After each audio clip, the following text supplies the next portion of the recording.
A mature industry often has a well-established quality management system. Sometimes, these rules act more like barriers for companies.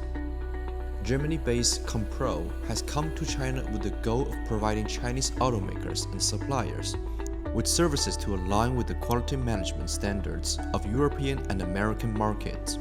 Bridge News met the company's representative, Stephen.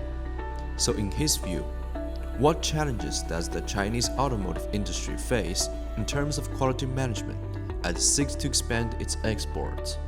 We know what is needed in the European market regarding quality management, quality systems, what kind, let's say, of approvals has to be done and requirements have to be fulfilled if you would like to enter the German or European market.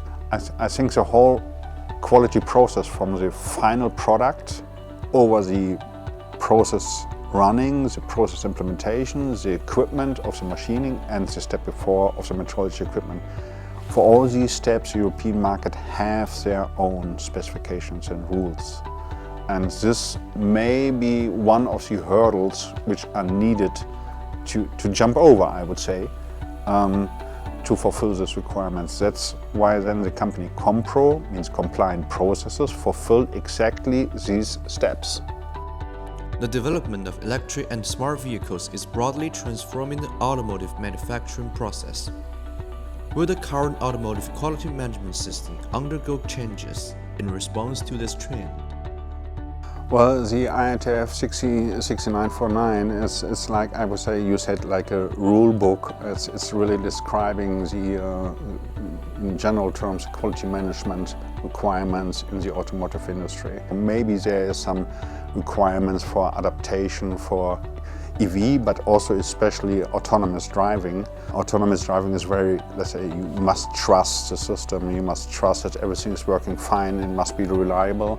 The autonomous driving uses a lot of sensors sitting, let's say, in the car, getting information from everywhere. And these sensors must be clearly qualified. This is one point, that's important. But also the data communication. I think this is a very strong and important part. And to capture this data more or less in real time, it has to happen in real time. So all these data which are received and needed for autonomous driving must be very reliable so everybody can trust it, because the risk is too high if something is going wrong with that. Chongqing is a city with a mature automotive industry chain. Having visited the city 15 years ago, how does Stephen view Chongqing's development? First time I was here, it's 15 years ago, close to 20 years ago in Chongqing, visiting an automotive company in the engine plant, making engines.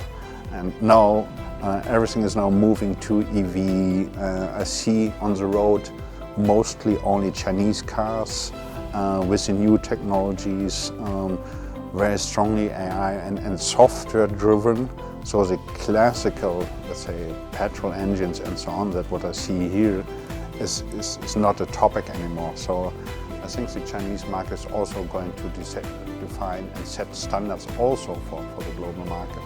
Chinese market is fast, very innovative, using a lot of AI. I think Germany is well known for stability and quality.